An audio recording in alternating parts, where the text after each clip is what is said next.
What happens when a prince who has spent his life avoiding controversy sits down on a show where controversy thrives? Tonight, we see how a polite interview with Graham Norton turned into a televised disaster as Prince Harry's patience shattered under the studio lights. It began as a charming chat and ended in chaos. Before judging, hear every sharp word that pushed him over the edge. This wasn't just another royal interview, it was a royal reckoning. The studio buzzed with excitement that night. The red sofa glowed under the lights. The audience murmured in anticipation, and Graham Norton was in his element, sipping water and checking his cards, a mischievous grin on his face. Everything was set for another entertaining evening. When Prince Harry walked onto the set, the cheers were deafening. Dressed in a tailored navy suit and crisp white shirt, no tie, his usual mix of casual and regal, he smiled and waved, offering the boyish grin that had charmed the world. He shook Graham's hand and slid into his seat at the far end of the sofa. "Your Royal Highness," Graham said warmly, adjusting his cards as the applause faded. "It's not often we get real royalty on this sofa. How are you? How's life treating you these days?" Harry chuckled politely. "I'm good, Graham. Thank you. Busy. Lots of work with mental health, veterans, and trying to live more privately these days." The audience clapped. Graham nodded thoughtfully. "Ah, privacy. We'll get to that later. It must be hard when the world knows your name. But for now, your latest projects, there's a documentary coming soon, isn't there?" Harry smiled slightly and nodded, explaining the importance of storytelling and giving veterans and underrepresented communities a voice. The audience listened approvingly. For the first 5 minutes, everything was smooth. Graham joked lightly, and Harry played along. Laughter filled the studio. But then Graham's question sharpened. "You and Meghan stepping back from the royal family? Or is it stepping away? I lose track. What would you call it?" Harry's jaw stiffened, though his smile remained. "We just wanted to focus on our family and our own work. That's all. No big mystery." Graham pressed lightly. "But others might see it as running away. One day a prince, the next a Californian with a Netflix deal. Was that always the plan?" The audience chuckled uneasily. Harry's expression tightened. "It's not running away if you're leaving something toxic behind." Graham raised an eyebrow but stayed composed. "Ah, toxic. That word comes up a lot. Press, palace, traditions. Was there anything about royal life you liked?" Harry leaned back, arms crossed, tone colder. "That's not a fair question. I served my family and country for years. But when it started hurting the people I love, it was time to go." "Hurting?" Graham asked, smiling but with a glint in his eye. "Both," Harry said, his voice dropping. The audience sensed tension rising. Graham moved to his next card. "Let's talk about Meghan. Some say she never fit in with the royal family, maybe had an agenda. How do you respond?" Harry's smile was gone. "That's nonsense and frankly a ridiculous question." Graham laughed lightly, holding up his hands. "No offense. I'm just asking what's already out there." Harry leaned forward. "Maybe people shouldn't say things they know nothing about." A ripple of unease passed through the audience. Graham continued smoothly. "Of course, but let's be honest, you moved across the world, cut ties, and still appear on covers and screens. If privacy was so important, why not fade quietly?" That was the moment Harry's calm facade cracked. He let out a short, cold laugh. "You really don't get it, do you?" he said, his voice tinged with irritation. Graham tilted his head slightly. "Oh, I think I get it, but I'm curious to hear you explain it." Harry's eyes flashed. "It's not about disappearing. It's about controlling the narrative, telling our story before people twist it into something ugly." Graham leaned back, fingers steepled. "Ah, so we're the problem." Harry didn't answer. The tension was thick. The audience was silent, cameras rolling, every eye fixed on the two men as the temperature in the studio seemed to rise by the minute. And this was only the beginning. Even the studio lights seemed hotter now. Harry sat rigid on the famous red sofa, jaw tight, knuckles white on the armrest. Graham, by contrast, maintained the relaxed composure of a man used to tense interviews, but he could sense the powder keg next to him, and he was striking matches anyway. "Well," Graham said after a beat, his smile almost apologetic, but his eyes glinting with challenge. You've made it very clear you wanted to control your story, Harry. But surely you can see how it looks a little contradictory. You asked for privacy. Yet here you are on my show, in front of millions, promoting your book, your documentary, your podcast. It's all rather public, isn't it? Harry's lip curled slightly. There's a big difference between telling your own story and letting tabloids lie about it. Graham leaned forward slightly. But doesn't telling your story invite scrutiny?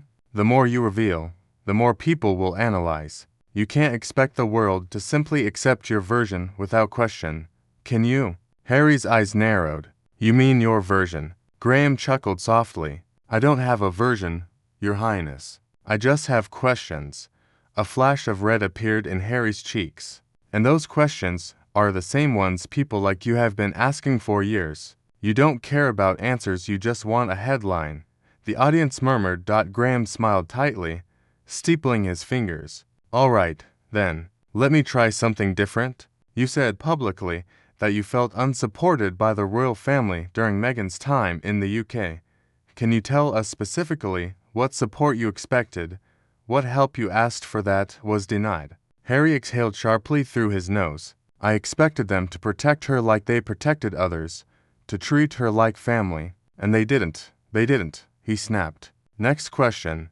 Graham raised an eyebrow but continued, flipping to the next card. Very well. You've also said that racism played a large role in your decision to leave the UK, but many feel criticism of Meghan was about her behavior, not her background. Do you think it's fair to paint it all as racism? Harry's head jerked back, as if slapped. Excuse me, he said, his voice icy. It's just a question, Graham said evenly. Some feel you've used accusations of racism to silence legitimate criticism. Do you see how that might come across? Harry leaned forward, voice rising. No, Graham. What I see is someone trying to justify bigotry because it's dressed up as opinion. The audience gasped at the sharpness of his tone. Graham didn't flinch. But isn't it dangerous to assume every negative comment is rooted in racism? Sometimes people simply don't like you or your choices. That's not necessarily prejudice, is it? Harry glared. You're walking a fine line, Graham. A very fine line. Graham's smile tightened. I walk the same line with every guest. Harry, I ask the questions the public wants answered. If those questions upset you, perhaps that says more about the answers than about me.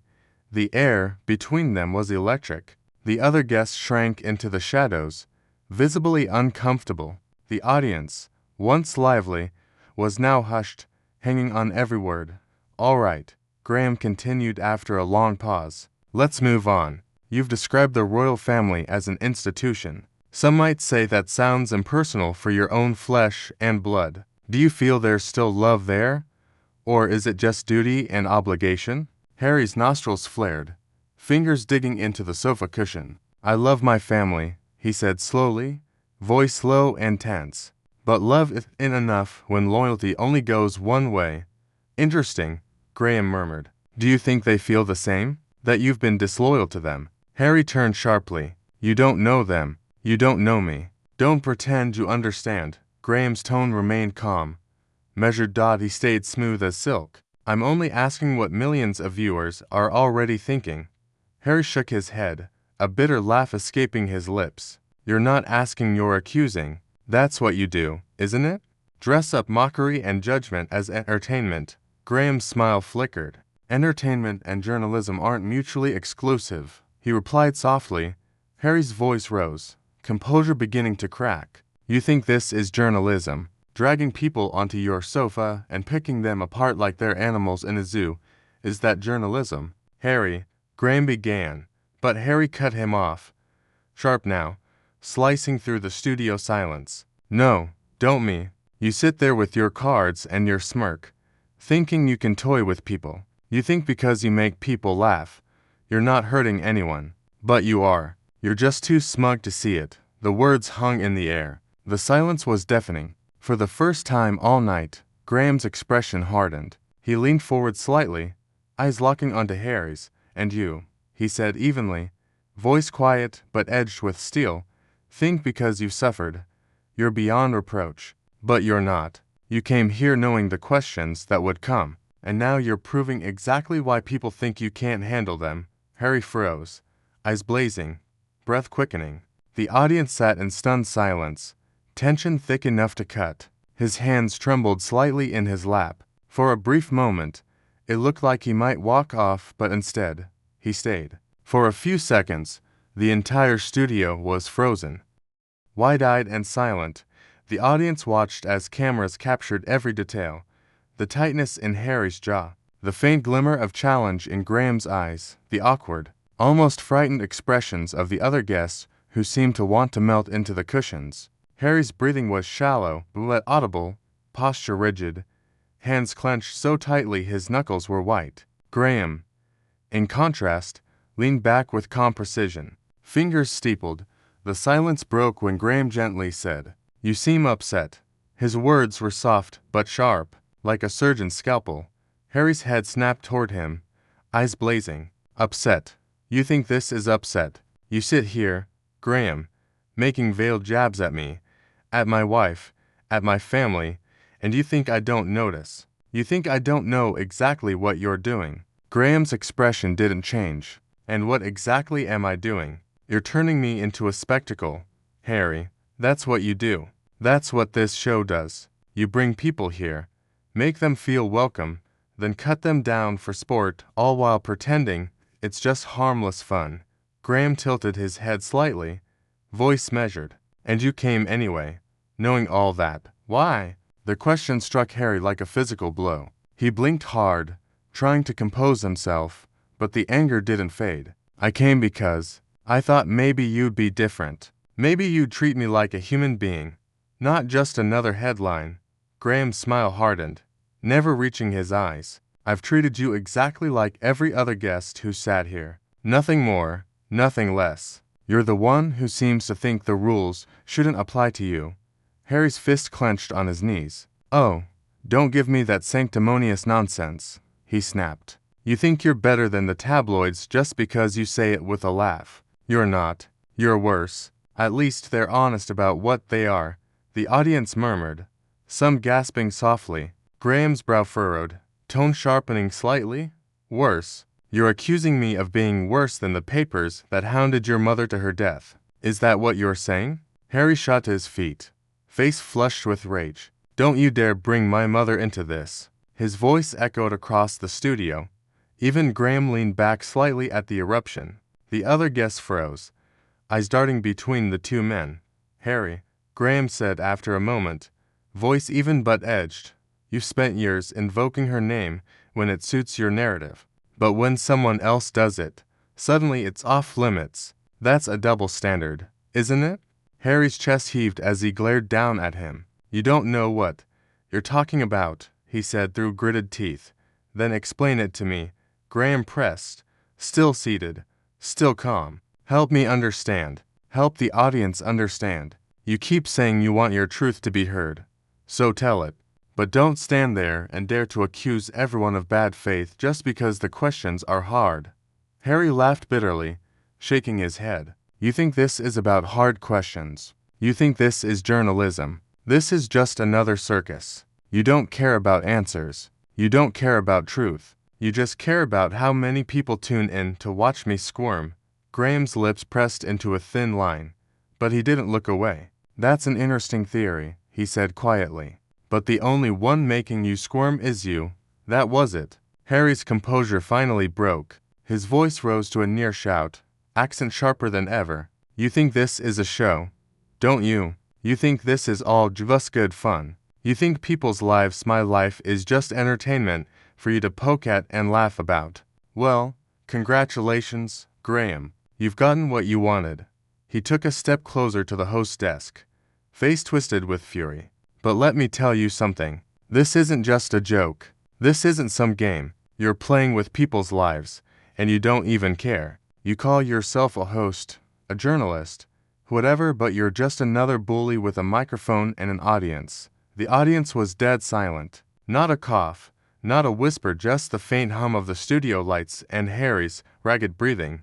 Graham's eyes narrowed. For the first time all night, his voice carried a chill that cut through the air. If that's how you feel, Harry, perhaps you shouldn't have come. Nobody forced you into that chair. You chose to sit there. You chose to speak. And now that the questions don't suit you, you call me a bully. Harry leaned across the desk, voice dropping to a venomous whisper, though the microphone still picked it up clearly. You don't deserve to sit there. You don't deserve to talk about people like me. You're a parasite. You invite people here just to humiliate them, to make them look small so you can feel big. The words hung heavy and bitter in the air. Graham didn't flinch, though his jaw tightened. He stood slowly, matching Harry's height, and the two locked eyes, neither willing to break. Maybe, Graham said finally, voice low but firm. You should ask yourself why you feel so small in the first place. That was the final spark. Harry slammed his microphone onto the desk so hard the audience jumped. His voice boomed, raw and furious. That's it. I'm done. You think you can drag me and my family through the mud and call it entertainment. You think you're clever. You think you're better than everyone you humiliate up here. Well, you're not. You're pathetic. This whole show is pathetic. He turned to the audience, gesturing broadly with one arm. And you lot you sit here laughing along while he tears people to shreds. Do you feel good about yourselves? Do you? Nobody answered. Harry turned back to Graham, voice shaking with rage, loud enough to fill the room. You are everything that's wrong with this country, with this world. You dress up cruelty with wit and call it a job. Well, you can keep it, Graham, because I won't play your game. With that, he turned sharply and stormed toward the exit. The cameras followed as his footsteps echoed across the studio floor. Back straight, fists still clenched. Graham remained behind his desk, expression unreadable, hands resting lightly on the edge. The door closed behind Harry with a deafening thud. The audience sat frozen. After a long, heavy pause, Graham finally exhaled softly, almost to himself. Well, that escalated quickly. The camera zoomed in on his face as he straightened his jacket, eyes still fixed on the door where Harry had disappeared. The slam seemed to reverberate through every corner of the studio. For several long, breathless seconds, the audience simply sat, stunned. No applause, no words, just the sound of Harry's angry footsteps fading down the corridor. And then silence. The other guests exchanged uneasy glances, unsure whether to stay or quietly slip away. The camera remained locked on Graham, standing behind his desk, hands resting on the edge. Waiting, Graham stood, staring at the door through which Harry had exited. Finally, he straightened his jacket, let out a slow breath, and turned back to face the audience. His signature wry smile returned, though this time it was edged with steel.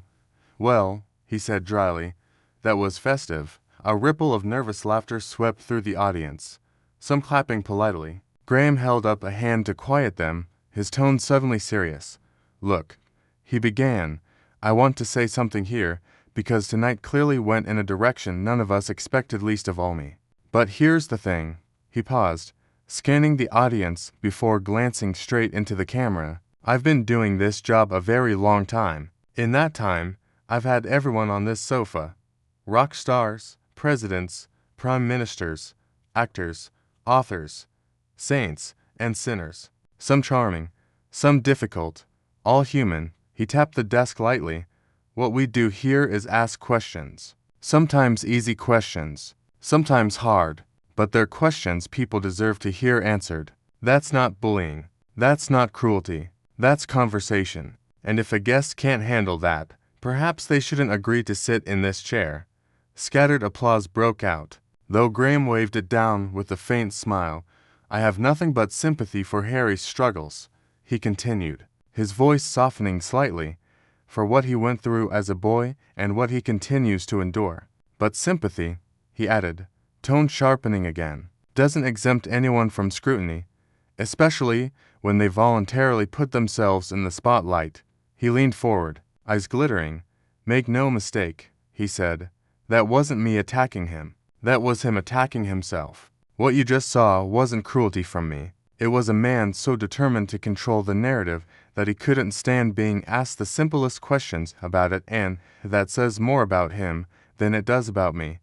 The audience murmured in agreement, some clapping again, louder this time. Graham's gaze drifted to the floor for a moment before returning to the camera and to Harry. If you're watching this later, I wish you and your family nothing but peace. But if you come here to tell your story, don't expect me or anyone else to just nod along and smile. That's not honesty. That's theater. And this show is not theater. This is a conversation. He gave a faint shrug and sat back in his chair, picking up a cue card. Well, he said, his signature wit returning to lighten the mood. That was Prince Harry. Everyone, for about 15 minutes, the audience laughed more freely this time, tension finally breaking. Anyway, Graham continued, glancing at the other guests still on the sofa. Now visibly relieved, we'll be joined by someone who doesn't mind answering questions or at least hasn't stormed off yet. The camera pulled back slightly as Graham chuckled softly, shuffling his cards as if nothing had happened, though a slight smirk on his face suggested otherwise. Then he looked straight into the lens one last time, eyes narrowing playfully. And for anyone at home who's upset by what you've just seen, don't be, he said. The truth has a way of coming out, whether you like it or not. And tonight, you all saw it for yourselves. He leaned back, arms spread casually, as the studio lights shone down and the applause swelled. And there it was, the unforgettable night Prince Harry stormed off the Graham Norton show, leaving a stunned audience and a host who refused to back down.